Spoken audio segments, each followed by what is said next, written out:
कामगारों के साथ जो अन्याय होते जा रहा है, कामगारों के साथ जो अति की जा रही है, तो ऐसे कामगारों को, ऐसे मजदूरों को, ऐसे लेबरों को न्याय दिलाने के हित से आज का ये प्रोग्राम यहाँ पर आंदोलन का रखा गया है।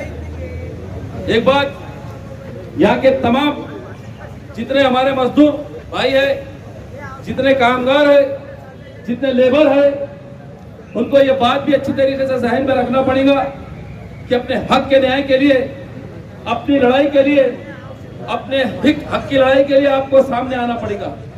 और सामने आके आपको जो सुविधाएं चाहिए, आपके साथ जो अन्याय हो रहा है, आपके साथ जो नाइंसाफी हो रही है, उसको सामने लाना पड़ेगा। एक बात याद रखिए कि जितने कामगार औद्योगिक क्षेत्र के अंदर काम करते हैं, फैक्ट्रीज में काम करते हैं, ये 3 कैटेगरी के अंदर जो कायम स्वरूपी मजदूर होता है, ये इनकी 3 कैटेगरी बनाई गई है। और हमारा केंद्र का जो कायदा है, कामगार का जो कायदा है, तो मिनिमम वेजेस, न्यूनतम उसका मूल्य उसको देना अनिवार्य है, बहुत बहुत जरूरी है। और अगर उसके हितों के अंदर कोई हक मारता है, कोई फैक्ट्री का औद्योगिक मालक या अगर कोई व्यवस्थापक अगर उसको मिनिमम वेजेस देने से रोकता है, उसको वंचित रखता है, तो वो कायदे के अंदर पात्र होता है, वो गुनाह कर रहा है। तो ये जानकारी हमारे तमाम कामगारों को होनी चाहिए। उसी तरह प्राइवेट क्षेत्र के अंदर आप देख रहे होंगे या जितने हम घरों में काम करने वाले लोग हैं, जितने छोटी छोटी जगहों पे काम करने वाले लोग हैं, बांधकाम विभाग में काम करने वाले हमारे लेबर है, जो बांधकाम का काम करते हैं, सड़कों पे काम करते हैं, इनके भी हितों की रक्षा करना बहुत जरूरी है। सबसे ज्यादा अन्याय अगर किसी के साथ में होता है तो ऐसे लेबरों के साथ, ऐसे कामगारों के साथ होता है। और हमने देखा कि औद्योगिक क्षेत्र के अंदर ट्रेड यूनियन होती है, वो उनकी समस्याओं को उठाती है, और वो औद्योगिक क्षेत्र के जो व्यवस्थापक होते हैं, जो एडमिनिस्ट्रेशन होते हैं, उनसे बात करके उनके साथ इंसाफ और न्याय दिलाने की बात करते हैं। हमने देखा है वो दौर भी कि जब ट्रेड यूनियन का मुंबई के अंदर बहुत बड़ा दौर हुआ करता था, और दत्ता सामंत नाम के एक बहुत बड़े लीडर, ये कामगारों के लीडर गुजरे महाराष्ट्र से, उनकी तोती बोलती थी मुंबई के अंदर, महाराष्ट्र के अंदर। लेकिन औद्योगिक क्षेत्र के लोगों ने ऐसे कामगार नेताओं को दबाने की और खत्म करने की कोशिश की। और एक बात मैं यहाँ पे बता दूं कि दत्ता सामंत की ट्रेड यूनियनों को खत्म करने के लिए ही शिवसेना का जन्म किया गया, कांग्रेस की कोख से जन्म किया गया, और ट्रेड यूनियनों के दौर को खत्म करके कामगारों के ऊपर अत्याचारों के दौर को लाया गया। तो एक बात याद रखिए अजीज साथियों और दोस्तों, कि और खासतौर से मैं कहूंगा औरंगाबाद के अंदर, जैसे हमारे खासदार साहब ने कहा है कि मैं कामगारों के वास्ते केंद्र सुविधा के, मैं इनकी मालूमात के वास्ते एक ऑफिस बनाने वाला हूँ, और उनको कैसी कैसी जो लीगल सुविधाएं दी जा सकती है, कैसे वकील उनको प्रोवाइड की जा सकते हैं, इसके लिए भी वो एक बहुत बड़ा ऑफिस बनाने जा रहे हैं खासदार इम्तियाज जलील साहब। खासदार इम्तियाज जलील साहब की खास बात मैं कहूंगा कि महाराष्ट्र से चुन के तो आपने 48 सांसद और खासदार को दिया है।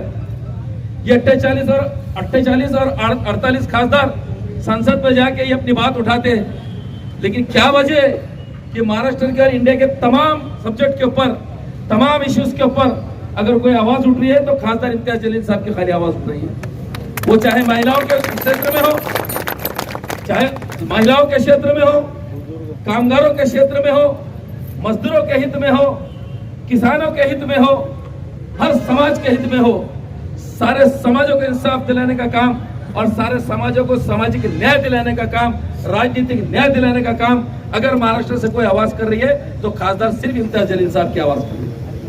उन्होंने हर वर्ग के अंदर, हर क्षेत्र के अंदर सभी समाजों को इंसाफ मिले, इस धुन को लेकर खासदार इम्तियाज जलील साहब चल रहे हैं। और आज का ये आंदोलन, आज का ये धरना आंदोलन इसीलिए रखा गया है कि जितने कामगार हमारे, जितने मजदूर भाई हैं, उनको भी मिनिमम वेजेस मिले, उनको भी उनका हक, उनका पूरा अधिकार मिले। इसके लिए आज का आंदोलन है।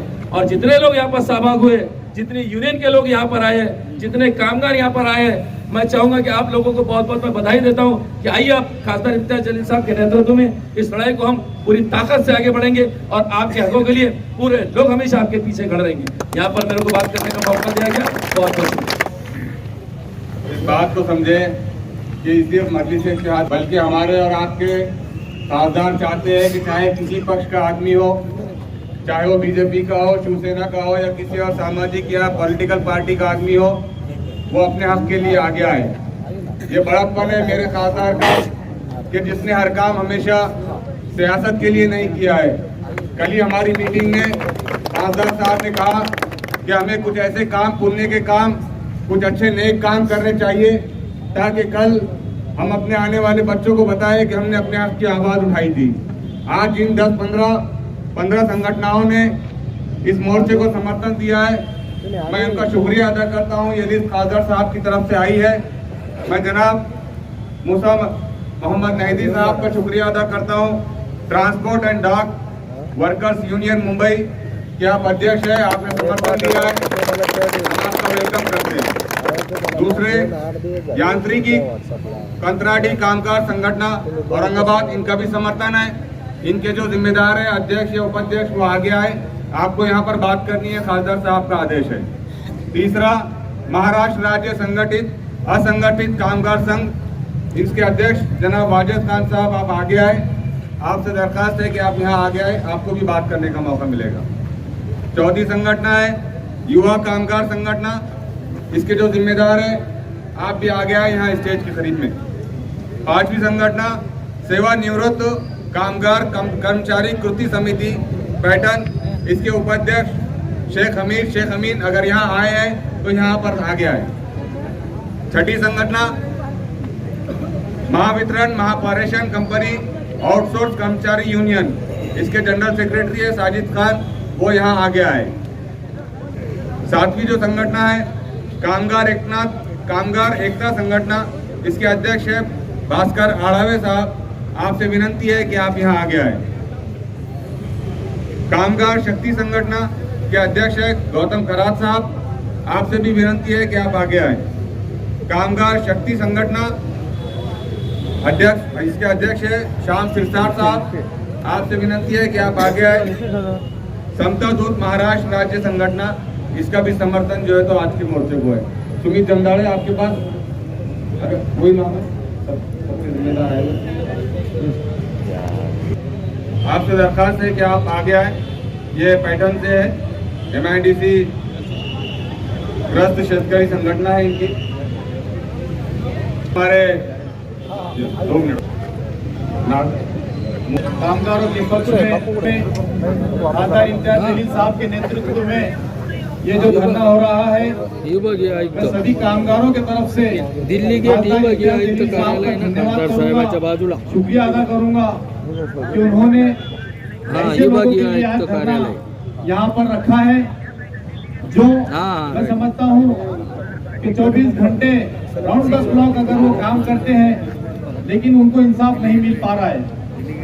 बहुत सारे लोग यहाँ पर बोलने वाले हैं, बस 2 मिनट में अपनी बात रखूंगा कि हम देखते हैं, हम लोग महानगर पालिका से जुड़े हुए हैं, नगर सेवक है, वहाँ की कुछ एजेंसियां हैं जिनके कर्मचारी रात में 12 बजे भी आपको शहर में झाड़ू मारते हुए दिखेंगे और सुबह 4 बजे वो लोगों का कचरा उठाते हुए भी दिखेंगे, लेकिन उनके नाम पर महानगर पालिका में करोड़ों रुपए उठाए जा रहे हैं। एक लेबर के मैं समझता हूँ 20-20 हजार रुपये महानगर पालिका उनको देती है, लेकिन वो कर्मचारी के हिस्से में 7 या 8 हजार रुपये बड़े मुश्किल से आते हैं। मैं समझता हूँ कि ये जितने ऐसे चोर लोग हैं जो डाके डाल रहे हैं सरकारी तिजोरियों पे, और उनके साथ में जो भी मंडली है, चाहे वो नेता मंडली हो चाहे प्रशासन हो, उनको आज के बाद आप जिस वक्त जागे हैं तो उनकी नींद हराम हो चुकी है। दोस्तों, आज आपको इंसाफ दिलाने के लिए खासदार इम्तियाज जलील साहब यहाँ पर आएंगे, और मैं समझता हूँ कि ये लड़ाई जब तक आपको इंसाफ नहीं मिलेगा, ये जब तक जारी रहेगी। आप लोगों को अगर वो 20,000 में से 8,000 मिल रहे हैं तो एटलीस्ट आपके अकाउंट के अंदर PF के अंदर वो पैसा जाना चाहिए। न PF के अंदर जा रहा है। आप देखिए कि जितने ठेकेदार हैं आज उनकी हालत देखो, वो क्या से क्या बन गए, लेकिन एक मजदूर था तो वो मजदूर ही रह गया है। जो हाथों से आप लोग मेहनत करते हो, आज मैं समझता हूँ कि 70 से 80% आउटसोर्सिंग के लोग हैं, आज उनको नौकरियों के अंदर सिक्योरिटी भी नहीं है, पगार भी उतनी नहीं है। तो ये सारी लड़ाई लड़ने के लिए आप लोग यहाँ पर आए, आपका वेलकम करता हूँ। और आप आपकी आवाज उठाई है। आपको मालूम है कि आपकी पेमेंट, आपकी तनख्वाहें कभी 15 तारीख को, कभी 20 तारीख को मिला करती थी। खासदार साहब ने परसों से एक छोटी सी प्रेस कॉन्फ्रेंस लिए फेसबुक पर, तो जितने जूनियर इंजीनियर है इनकी तनख्वाहें 2 तारीख को इनके अकाउंट में आ गई है। तो ये अधिकारियों को जगाने के वास्ते एक अभ्यासु लीडरशिप की जरूरत थी। यहाँ हमारे बहुत सारे दूसरे पक्ष के लोग भी मौजूद है। अभी मेरे पास एक दूसरे पक्ष का कार्ड आया। बड़ी अच्छी बात है कि हम तमाम पक्ष मिलकर समाज के उस हिस्से की आवाज उठा रहे हैं कि जिसने ना कोविड देखा, जिसने ना धूप देखा, ना बरसात देखी, ना सर्दी देखी, बल्कि हमेशा लोगों की, जनता की सहायता के लिए, सपोर्ट के लिए आप लोग आते रहे। और आप यकीन जानिए, एक ऐसी लीडरशिप खासदार इम्तियाज जलील साहब की शक्ल में औरंगाबाद वालों को मिली है कि जिसने हमेशा एक आम आदमी की आवाज उठाने की बात कही है। अपने दिल पे हाथ रख के पूछिए जितने लोग यहाँ पर है, क्या आपने 5 साल पहले जो खासदार हुआ करता था औरंगाबाद का, क्या कभी उसने औरंगाबाद के अपने आवाज उठाई दिल्ली में? हाथ उठाकर बताइए, उठाई या नहीं उठाई? बिल्कुल नहीं उठाई। एक ऐसा खासदार आपने चुन के दिया है जो हमेशा आपकी आवाज दिल्ली में उठाता है। तो मेरे नौजवानों और दोस्तों, इस वक्त एक और समर्थन हमारे दरमियान आया है। राष्ट्रवादी कांग्रेस पार्टी के अखिल महाराष्ट्र कामगार संगठन के सलीम शाह साहब यहाँ आए हैं। आपसे दरखास्त है कि आप आगे आए। स्वागत करा।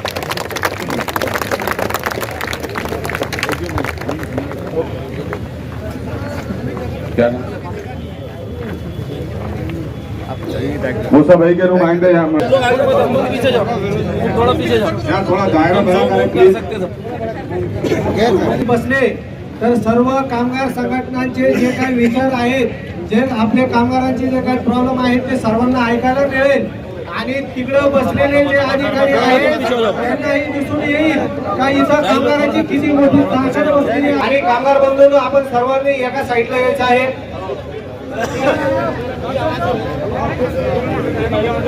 सर्व कामगार बंधूंना रिक्वेस्ट आहे, आपण सर्वांनी एका साईडला यायचं आहे। इस तरह से आप तमाम लोग जानते हैं कि contract base engineer, labour, driver, सफाई कर्मचारी ये दिनों रात काम करते रहते हैं। खासदार इम्तियाज जलील साहब इस ताल्लुक से पीएफ डिपार्टमेंट में आवाज उठाई। उसके बाद से ही कॉन्ट्रैक्टर्स ने हम कर्मचारियों के पीएफ अकाउंट में डालना शुरू किए। इससे पहले कई साल तक ये पीएफ भी जमा नहीं करते थे। इसके अलावा ESIC जो इंश्योरेंस होता है वो भी करने की खासदार साहब ने इन लोगों को हिदायत दी। इसके बाद इन लोगों ने ये भी जमा करना शुरू किया। लेकिन इसके बाद आज तमाम लोग यहाँ पर इसलिए जमा हुए हैं कि जो कॉन्ट्रैक्टर्स है वो जो है तो जितनी सैलरी एक लेबर को जाती है, एक इंजीनियर को जाती है, उससे डबल ये लोग पैसे उठा रहे हैं। तो क्या वजह है कि जो काम लेबर करे, काम इंजीनियर करे और जो है तो इसके पैसे कॉन्ट्रैक्टर खाए। तो खासदार इम्तियाज जलील साहब ने ये मुद्दे के लिए जो है तो जब आवाज उठाई तो आज यहाँ पर महानगर पालिका के सारे कर्मचारी यहाँ जमा हुए। इसके अलावा घाटी हॉस्पिटल में जो कॉन्ट्रैक्ट बेस पर काम कर रहे हैं वो भी यहाँ जमा हुए हैं। और हमारी संगठन की तरफ से खासदार इम्तियाज जलील साहब की तायद में खड़ी हुई है और आगे भी जो है तो खासदार इम्तियाज जलील साहब को मजबूत करने के लिए हमेशा खड़ी हुई है। धन्यवाद, शुक्रिया। ये हमेशा चाहे इंडस्ट्रीज का मामला हो चाहे खासदार का, बोर्ड के साहब से विनती करता हूं कि आप स्टेज पर आए।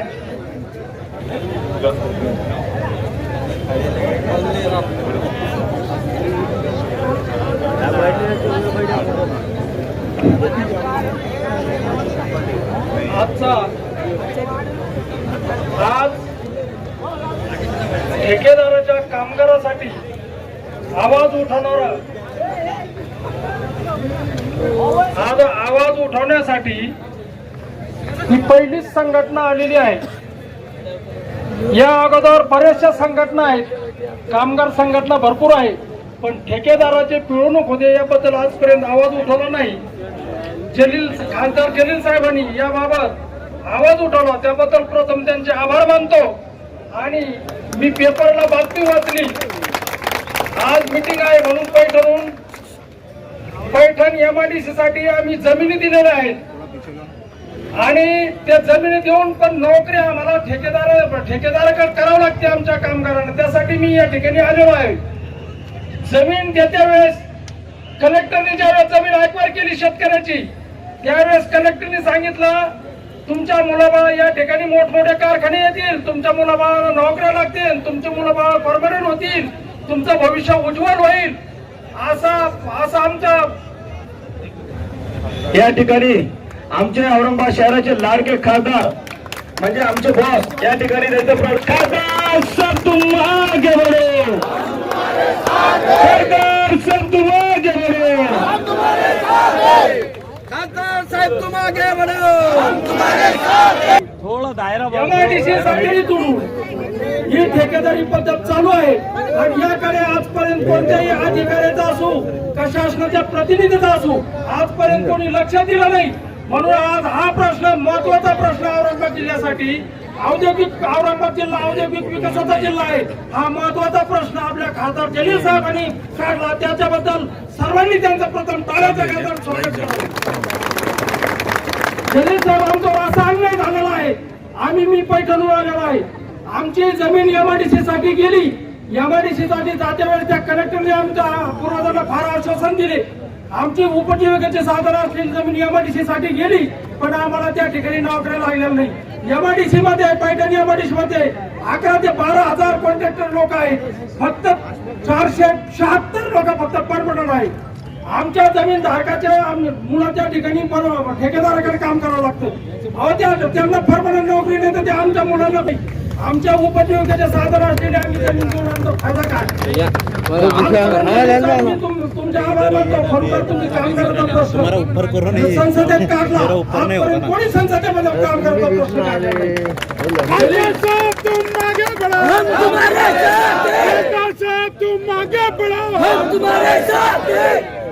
जलील साहेबांकडे आम्ही 4-5 लोक आलो होतो. आमच्या कंपनीच्या कामगारांना पेन्शन मिळते,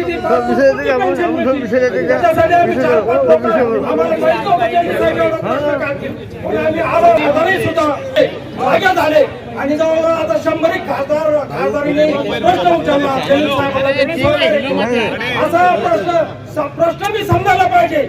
आपण प्रश्न कोणता हातात घ्यायला पाहिजे? कामगाराचा प्रश्न हा जलील साहेबांनी फार महत्वाचा हातात घेतलेला आहे.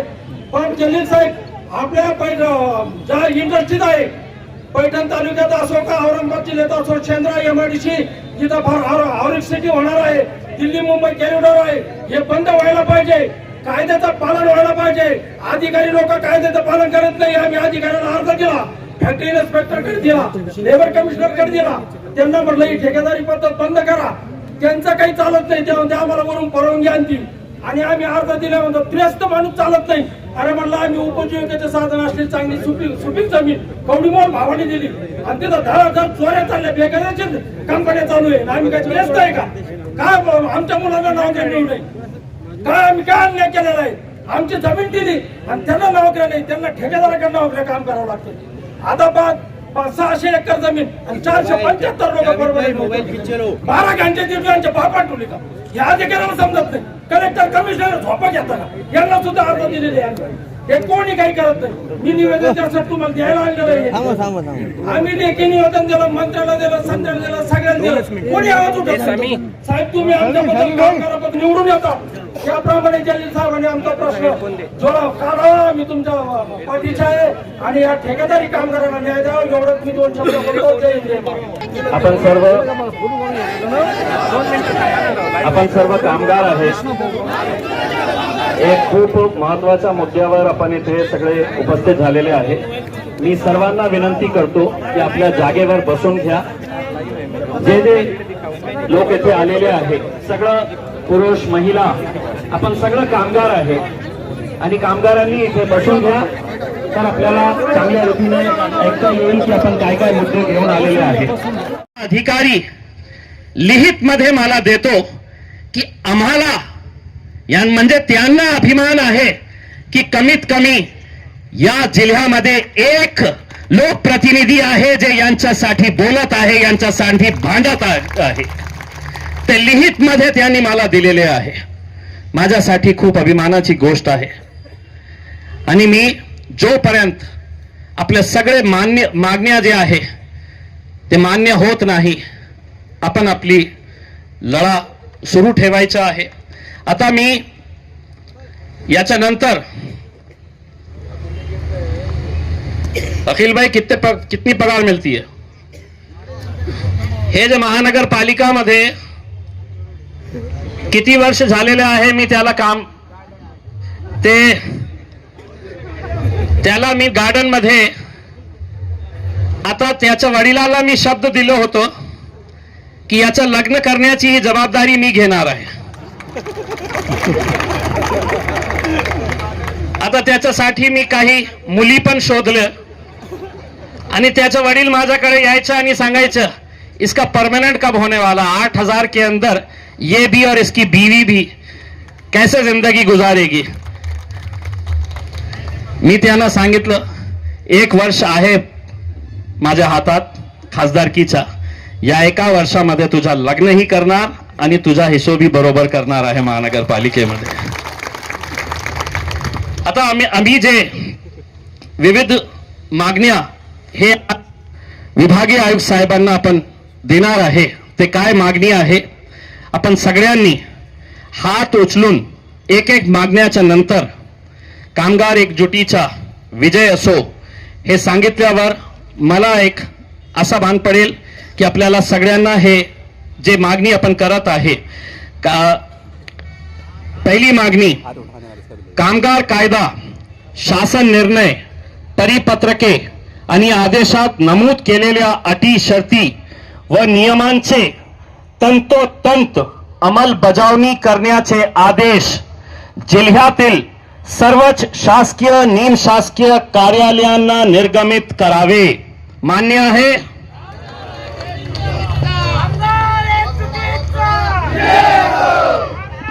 मागणी नंबर 2, विविध शासकीय व निमशासकीय कार्यालयात विविध संवर्गात कार्यरत कंत्राटी कामगारांना विविध कामगार कायद्यान्वये कार्यदेशात नमूद केल्याप्रमाणे किमान वेतन दरमहा वेळेवर अदा करण्यात यावी. मान्य आहे? मागणी क्रमांक 3, विविध संवर्गात कार्यरत कंत्राटी कामगारांना कामगार कायद्यान्वये ठरवून दिलेल्या किमान वेतनानुसारच भविष्य निर्वाह निधीची रक्कम विहित मुदतीत संबंधित विभागात अदा करण्यात यावे. मान्य. मागणी नंबर 4, कर्मचारी राज्य विमा विभागात नोंदणी करून कंत्राटी कामगार व त्यांच्या कुटुंबियांना विविध आरोग्य योजनांचा लाभ देण्यात यावं. मागणी आहे कामगार कायद्यान्वये विशेष महागाई भत्ता, घर भाडे भत्ता, इतर भत्ते, बोनस व इतर सर्व प्रकारच्या सोयी सुविधा वेळेवर उपलब्ध करून देण्यात यावे. मान्य आहे? तांत्रिक जोखमीचे आणि आपत्कालीन परिस्थितीत काम करणारे कंत्राटी कामगारांचे अपघाती विमा काढून वेळेवर हप्ता भरण्यात यावा. जिल्ह्यातील सर्वच शासकीय व निमशासकीय कार्यालयात मनुष्यबळ पुरवठा करणाऱ्या कंत्राटदाराला एजन्सीला कार्यादेश देण्यापूर्वी यापूर्वी त्यांनी केलेल्या कामाची चौकशी करून कोणत्याही प्रकारची तक्रार नसल्याची खात्री करण्यात यावी. कंत्राटदाराला अदा करण्यात येणारे बिले व कामगाराला मिळणारे वेतन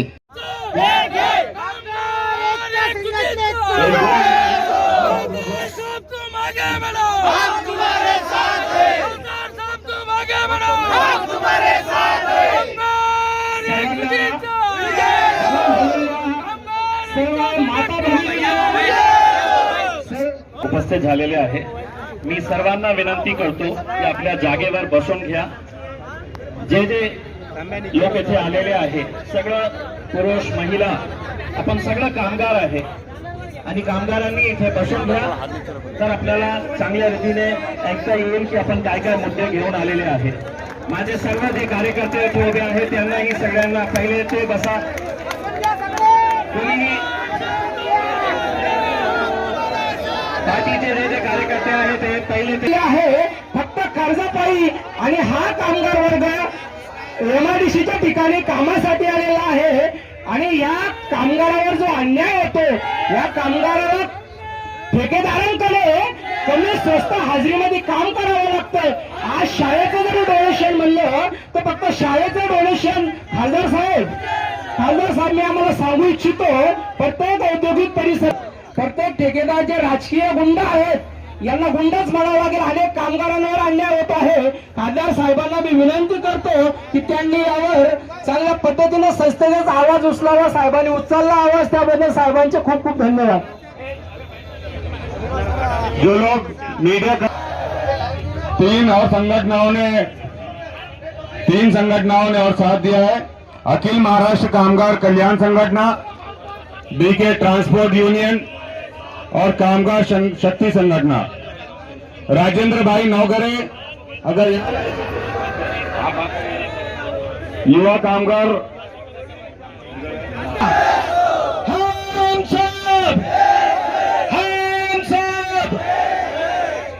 आज विभागीय आयुक्त कार्यालयावरती औरंगाबाद जिल्ह्याचे खासदार जलील साहेब यांच्या नेतृत्वामध्ये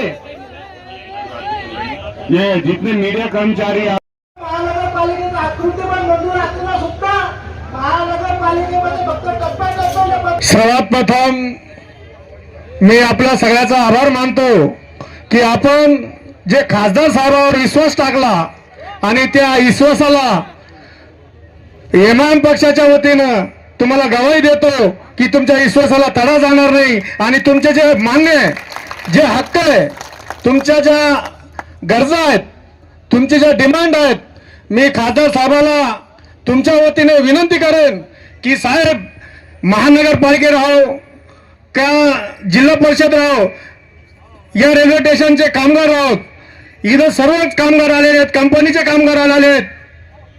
मला तरी वाटतंय एक थोडक्याच वेळामध्ये हा कार्यक्रम झालेला आहे. पण याच्यानंतर जो कार्यक्रम होईल साहेब औरंगाबाद शहर कामगाराच्या वतीने बंद राहिल्याशिवाय राहणार नाही. कारण कामगारांच्या ज्या अपेक्षा आहेत आताच आमचे मित्र ते जाधव साहेबांनी सांगितलं की त्यांना पगार 9,000 10,000 मिळतोय आणि सगळ्याच्या घरामध्ये 2-2 3-3 मुलं आहेत साहेब. त्या मुलांना शाळेत जाण्यासाठी त्यांची फीस भरण्यासाठी यांच्या लोकांकडे पैसे राहत नाही. एक यांची गरज आहे, यांची पगार महानगरपालिकेमध्ये 15,000 ते 16,000 रुपये कॉन्ट्रॅक्टर पगार उचलतो आणि तो पगार या लोकांना 9,000 8,000 पगार देतो. कंपनीमध्ये बी तसाच आहे. तर साहेब तुम्हाला एक विनंती आहे की आपण इथल्या मनपा आयुक्तांना बोलून, इथल्या कामगार नेत्यांना बोलून, इथल्या कामगार आयुक्तांना बोलून यांची पेमेंट 16,000 20,000 कशी देता येईल ही आपण लवकरात लवकर यांची डिमांड पुरी करावी हीच बोलून माझे 2 शब्द संपवतो. सर्व जे लेबर ऑफिसर आहेत तेही म्हणतात की तुम्ही काम करा, तुम्हाला पेमेंट दिलं जाईल, परंतु पेमेंट दिलं जात नाही. तरी माननीय खासदार साहेबांना विनंती आहे की यामध्ये जातीने लक्ष घालून या कामगारांना वेळेत पेमेंट कसं मिळेल याची त्यांना मी विनंती करतो. एवढं बोलून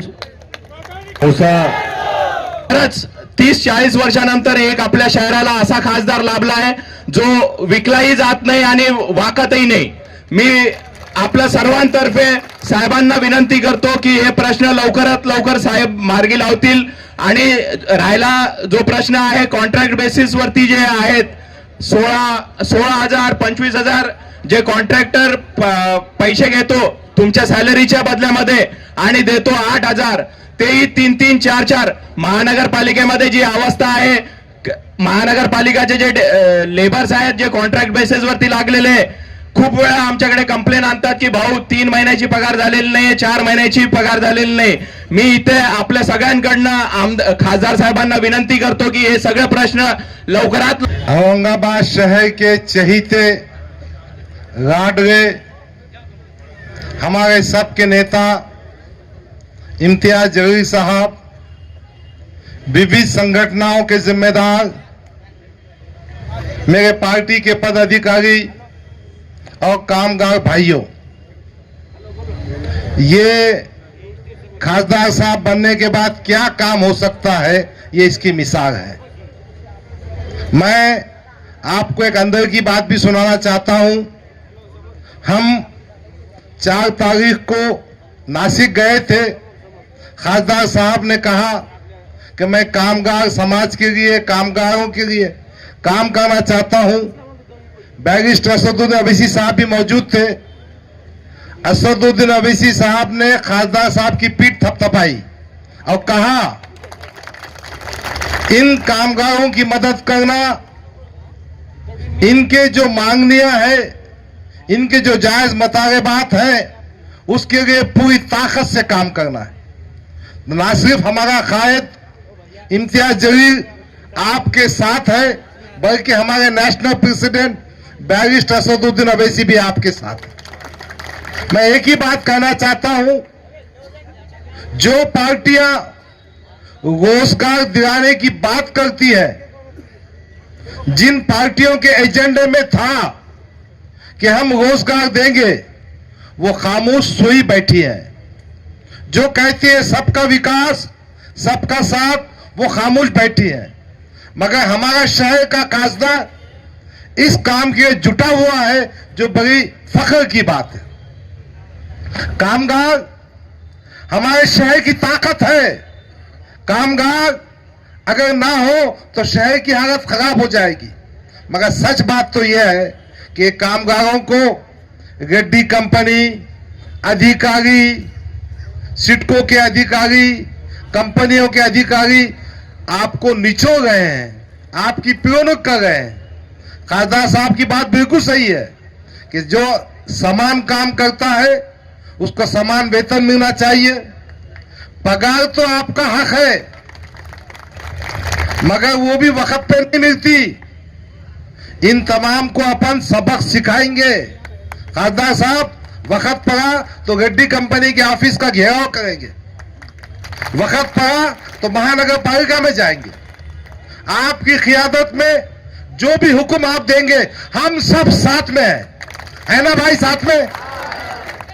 खासदार साहब के साथ में, खासदार साहब के आदेश पर जरूरत पड़ा तो महानगर पालिका हो या सिडको हो या कंपनी हो, जहां जहां आप पे अन्याय होगा, हम निर्देशन करेंगे, धरने करेंगे। दोस्तों एक बात सुनो, जब तक आप एक ताकत बनकर, एकजुट होकर, कुव्वत के साथ अपने नेता को ताकत नहीं देंगे, मामले हल नहीं होंगे। हमारे खासदार साहब को हाथों को मजबूत करते हुए हम अपनी मांगों को पूरा करेंगे। मैं एक विनती करना चाहता हूं, अभी तुम्हारे कंपनी के जो बॉसेस है ना, आप में से किसको भटकाएंगे, कहां जाएगा निवेदन को, कहां जाएगा आंदोलन में, कोई जरूरत नहीं। वो जो रेड्डी कंपनी है या म्युनिसिपल कॉर्पोरेशन के ऑफिसर्स होंगे, किसकी भपकियों में आने की जरूरत नहीं। आज हमारे साथ मजबूत क़ियादत, पक्की लीडरशिप, ताकत से बात करने वाली शख्सियत हमारा खासदार मौजूद है। हम उनके साथ पूरी ताकत से खड़े होंगे और कामगारों को इंसाफ दिलाएंगे, यही विनती करना है। शुक्रिया, खुदा हाफिज, जय भीम, जय मीम। काका साहब काकड़े का सत्कार करें। यह नौजवान कामगार सेल का अध्यक्ष है हमारा नौजवान साथी समीर साजिद साहब, आप भी इधर आ जाएं। मैं इम्तियाज जलील साहब को दरखास्त करता हूं। अब जो निवेदन देने के लिए 2 लोग जाएंगे तो संगठनों के जिम्मेदारान जाएंगे। उसके अलावा काका साहब काकड़े है, डॉक्टर साहब है, और समीर साजिद साहब है, नासिर साहब है और अरुण बोर्डे साहब है। ये तमाम पार्टी के पदाधिकारी अधिकारी जो है तो निवेदन देने के लिए जाएंगे। अब मैं आपके हमारे खासदार जनाब इम्तियाज जलील साहब से दरखास्त करता हूं कि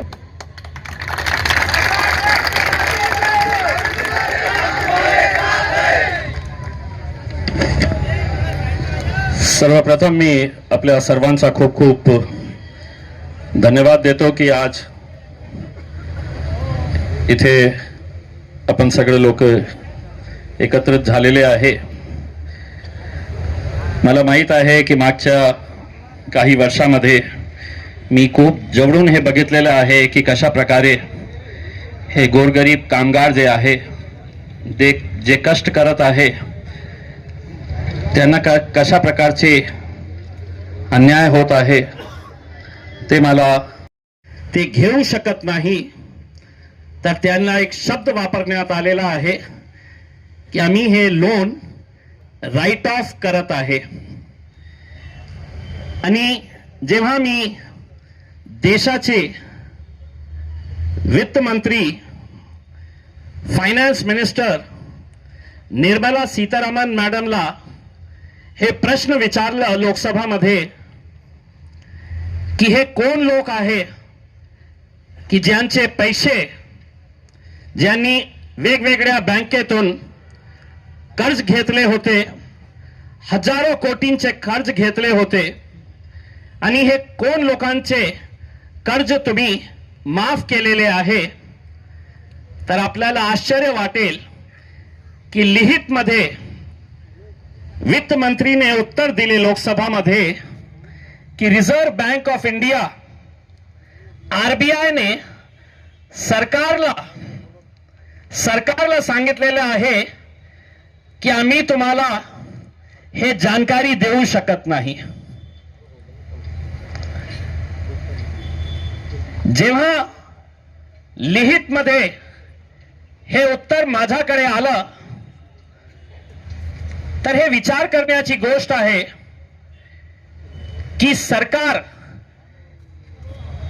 जे सर्वोपरी असते, सगळं सुप्रीम असते, केंद्र सरकार म्हणजे देश चालवणारी सरकार असते, त्याची मंत्री म्हणतो की नाही, रिझर्व्ह बँक ऑफ इंडियाने सांगितलेले आहे की हे कर्ज आम्ही कुणाला दिलेले आहे याची तपशील आम्ही देऊ शकत नाही. 8.5 लाख कोटी. मी आपल्याला चॅलेंज करतो, एकही माणूस इथे नसेल की ज्याला हे माहित असणार की 8.5 लाख कोटी मध्ये किती शून्य येतात. मलाही माहित नाही. इतना मोटा आंकड़ा है. अब ये सवाल जब मेरे सामने आया तो मेरे मन में एक बात आई कि या तो वो मंत्री मुझे बेवकूफ समझती है या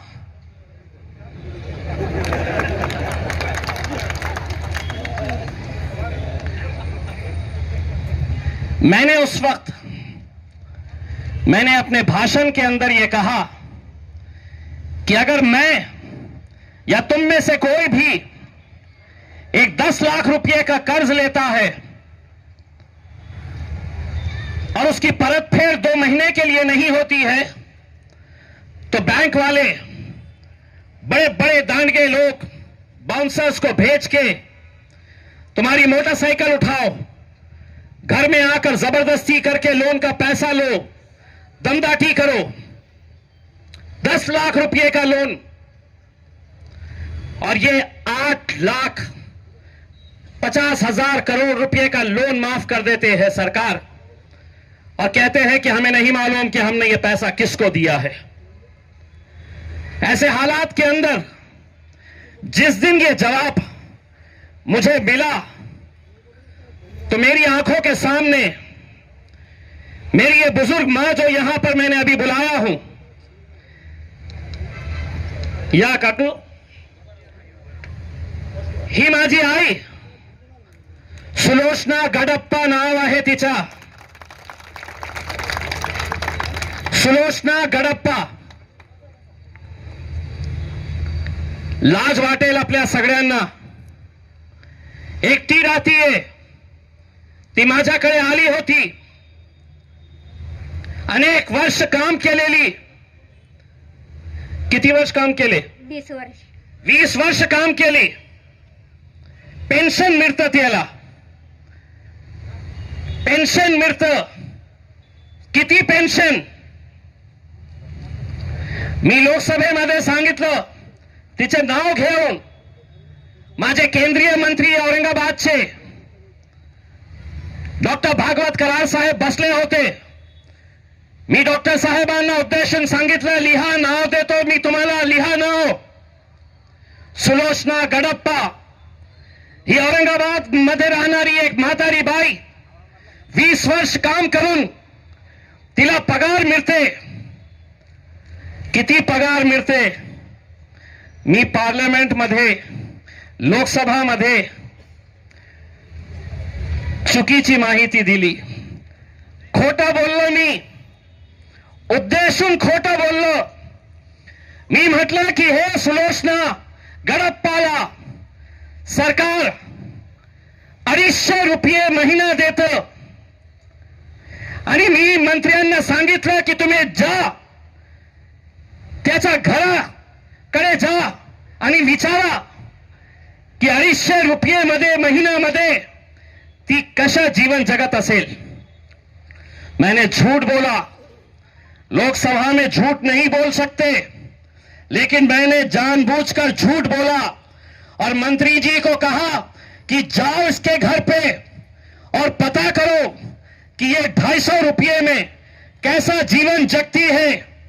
मुझे मालूम है कि वो उसके घर पे कभी जाएंगे नहीं, और अगर जाएंगे तो उन्हें पता चलेगा कि इम्तियाज जलील ने लोकसभा के अंदर झूठ बोला था. सच्चाई ये है कि ये सरकार इसे 250 रुपये नहीं बल्कि महीना 500 रुपये देती है. मैंने सोचा कि करार साहब तुम आएंगे पार्लियामेंट के अंदर और बोलेंगे कि ये खासदार के ऊपर एक्शन लो, इसने झूठ बोला, हम 250 नहीं 500 रुपये देते हैं.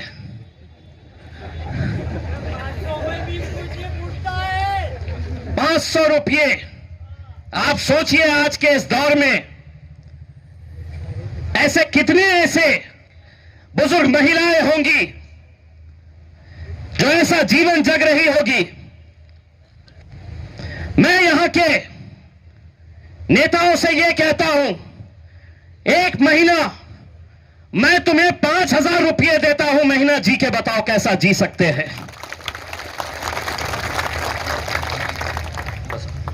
बस.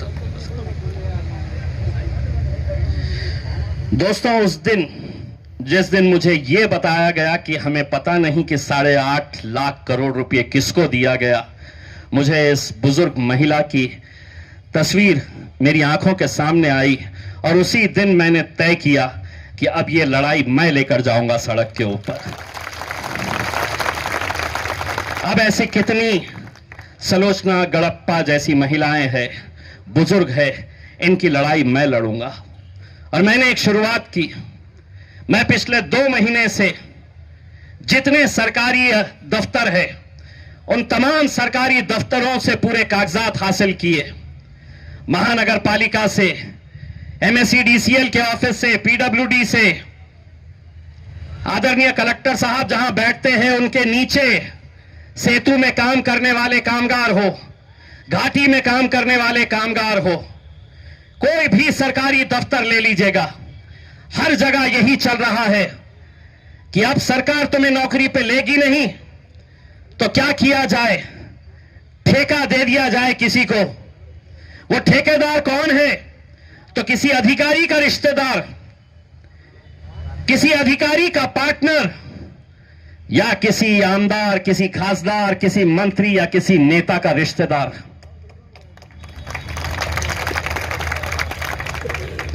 महानगर पालिका में मैंने जब पूरी जानकारी हासिल की, मुझे यकीन नहीं हुआ कि हम इस लोकतंत्र के अंदर जी रहे हैं या यहां पर हुक्मशाही चल रही है.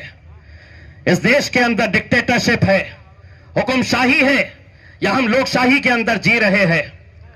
कितने कामगार हैं जो 8-8, 10-10 साल से काम कर रहे, पगार कितनी? तो 8,000, 8,500, 9,000. महानगर पालिका दे रही है ठेकेदार को कितने? पूरे आंकड़े निकाला. प्रोविडेंट फंड PF कमिश्नर के साथ बैठा, 3 मरतबा उनके साथ मीटिंग लिया और मैंने उनसे कहा कि अगर कायदा है, कानून है, तो तुमने म्युनिसिपल कमिश्नर के खिलाफ FIR क्यों नहीं रजिस्टर की?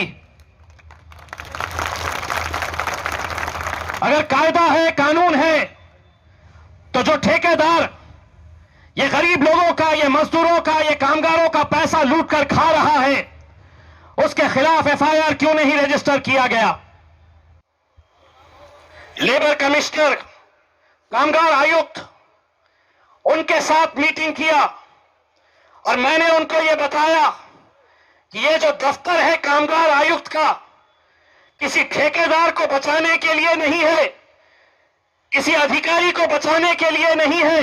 ये दफ्तर, ये ऑफिस इसीलिए खोला गया है कि तुम कामगारों के लिए लड़ो करके, तुम कामगारों के हित की बात करो।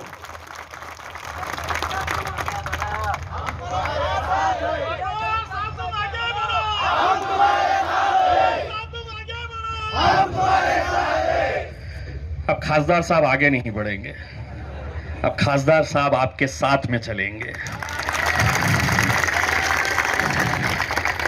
आप लोगों ने मुझे इतना आगे बढ़ा दिया है कि हंसते हंसते मैं दिल्ली तक चले गया हूं। मैं आज सिर्फ आप लोगों से इतना कहना चाहता हूं कि बहुत सारे लोगों ने यह सोचा होगा कि ये खासदार एक राजनीतिक पक्ष से आता है, हम इसके पास जाना, ये हमारे मुद्दे उठाएगा क्या? दोस्तों, एक बात मैं पूरी ईमानदारी के साथ कहना चाहता हूं और मैं पूरे दिल से ये बात कह रहा हूं कि राजनीति अपनी जगह के ऊपर, लेकिन कुछ काम इंसान ने पुण्य के लिए भी करना चाहिए।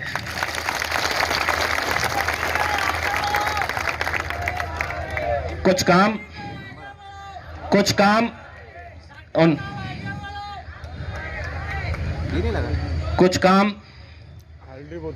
उन लोगों के लिए भी करना चाहिए जिनकी आवाज नहीं है, जिन्हें सिर्फ दबाया जा रहा है, कुचला जा रहा है।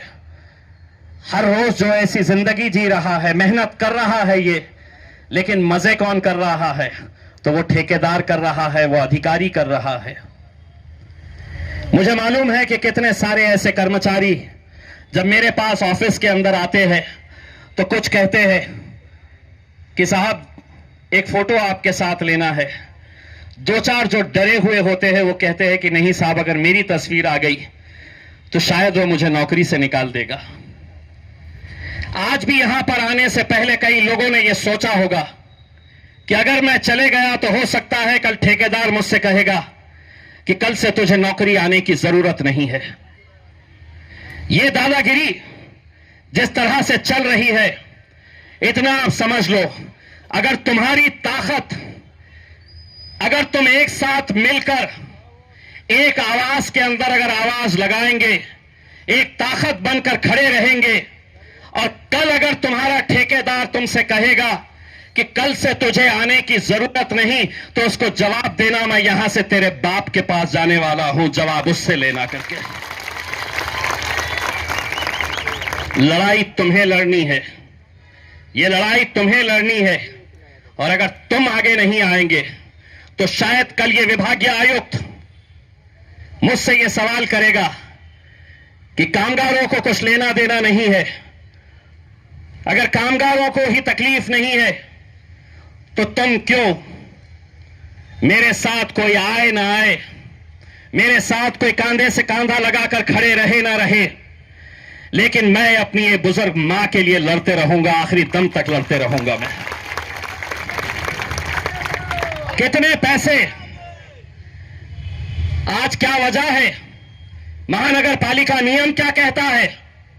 चलिए बैठिए, बुलाइए आयुक्त को, जिलाधिकारी को, विभागीय आयुक्त को, पीडब्ल्यूडी के, एमएससीडीसीएल के चीफ इंजीनियर को, घाटी के डीन को बुलाइए। नियम क्या कहता है? मैं पूरे कागजात के साथ आया हूं, पढ़ा लिखा हूं। कोई ये ना समझ लेना कि 20 साल का अंगूठा चल रहा है करके। अब अंगूठे नहीं चलते हैं, अब अंगूठे नहीं चलते हैं, कागजात के साथ बात होगी। तुम अगर आईएएस ऑफिसर है तो मैं भी कुछ कम पढ़ा लिखा नहीं हूं उसके अंदर। जिस दिन कहेंगे, जिस प्लेटफॉर्म पे कहेंगे, पूरे कागजात के साथ बात होगी। 22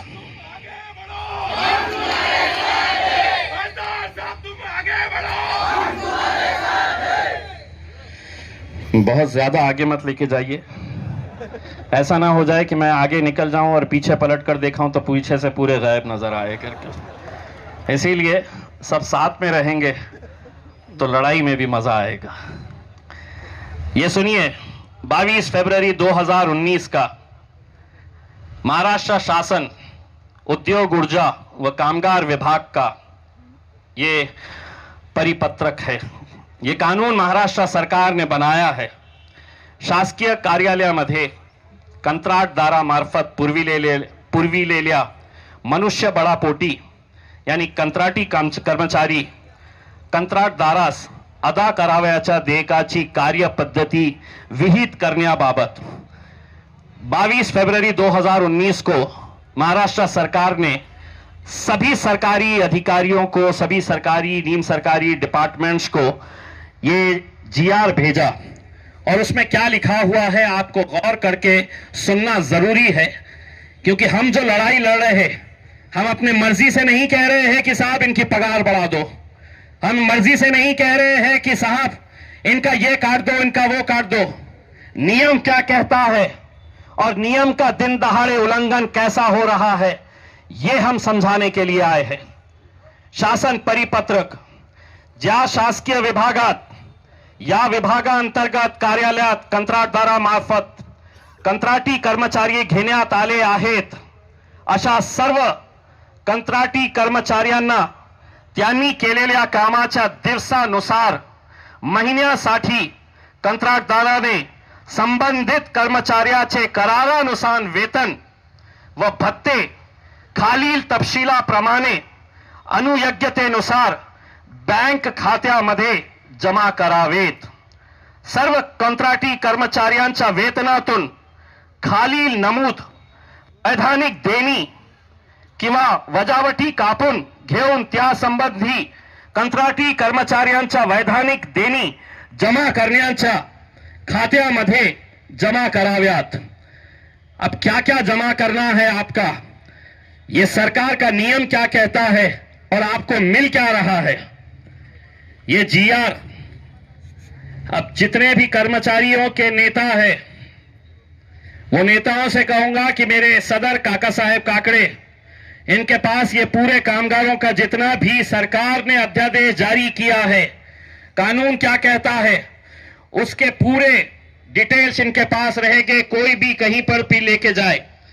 इसमें सरकार ने कहा कि कंत्राटी कॉन्ट्रैक्ट वर्कर्स जो है उनको क्या क्या मिलना चाहिए, उनका पैसा कहां कहां जमा होना चाहिए। तो पहले नंबर का है मूल वेतन, दूसरे पे है महंगाई भत्ता, तीसरा है घर भाड़े भत्ता मिलता है, इतर भत्ते मिलते, भविष्य निर्वाह निधि में पैसे जमा, राज्य कामगार बीमा योजना, ईएसआईएस, व्यवसायिक कर, बोनस, 10 साल से नहीं मिला ना, 10 साल पहले मुझे चुनकर दे दिए होते तो अभी तक तुम राजा बने होते। बोनस। मग तीसरा 9व्या नंबरवर आहे कामगार कल्याण निधी, आणि सगळ्यात शेवट सुट्ट्यांच्या दिवशी केलेले काम, सुट्ट्यांच्या दिवशी केलेले काम हे सरकारचा जीआर आहे। मग असं का होत आहे की हे परिपत्रक, हे जीआर सगळं ऑफिस मध्ये असूनही सुद्धा आपल्यावर अन्याय होत आहे। आता स्पष्टपणे सांगतो, महानगरपालिकाचं उदाहरण घ्या, 3.5 कोटी रुपये महिन्याचं बिल निघतं ठेकेदाराचं, वाटण्यात किती येतं? 2.5 कोटी, कधी 2 कोटी। उरलेले जो पैसे असते ते कुणाकडे जाते? तर महानगरपालिकेचे अकाउंट्स ऑफिसर, महानगरपालिकेचे DMC, महानगरपालिकेचे कमिशनर, जे मोठे मोठे आमदार नेते, त्यांना सगळ्यांना पॅकेटे पोहोचवण्याचं काम केलं जातं.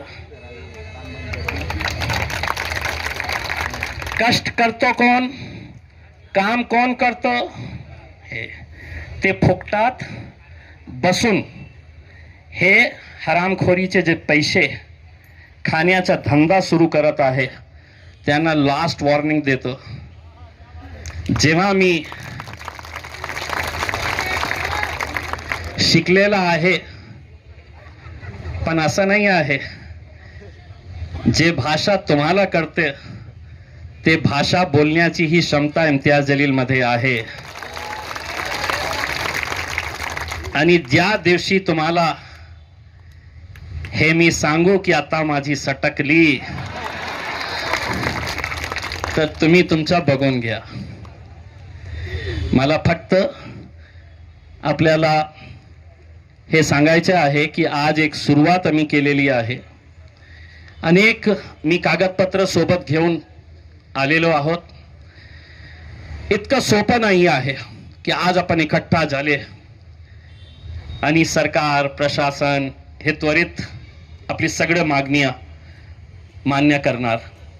एक खूप मोठा लढा देण्याची आवश्यकता आहे. मला असं वाटतं आपण त्यांना एक टाइम पिरियड देऊ. या टाइम पिरियड मध्ये जे किमान वेतन प्रमाणे जे नियम आहे, ऍक्ट आहे, कायदा आहे, कानून आहे, त्याप्रमाणे हे सगळं कामगारांना पैसे त्यांची पगार देण्यात यावी. मला स्वतःला या गोष्टीचा एक अभिमान याचा वाटलं जेव्हा मी PF कमिशनर कडे गेलो होतो आणि सविस्तर त्यांच्या सोबत मी चर्चा केली आणि मी त्यांच्या सोबत एका प्रकारे भांडण केलं की तुम्ही इथे बसलेले आहे, नियम काय सांगतो, तुम्ही का गप्प बसलेले आहे. चांगले ऑफिसर आलेले आहे, तिथे लेबरचे एक चांगले ऑफिसर आलेले आहे, नवीन म्युनिसिपल कमिशनर एक चांगला ऑफिसर आलेला आहे. हे सगळ्यांना मला अभिमान याचा वाटलं की PF कमिशनरने लिखित मध्ये मला एक उत्तर दिलं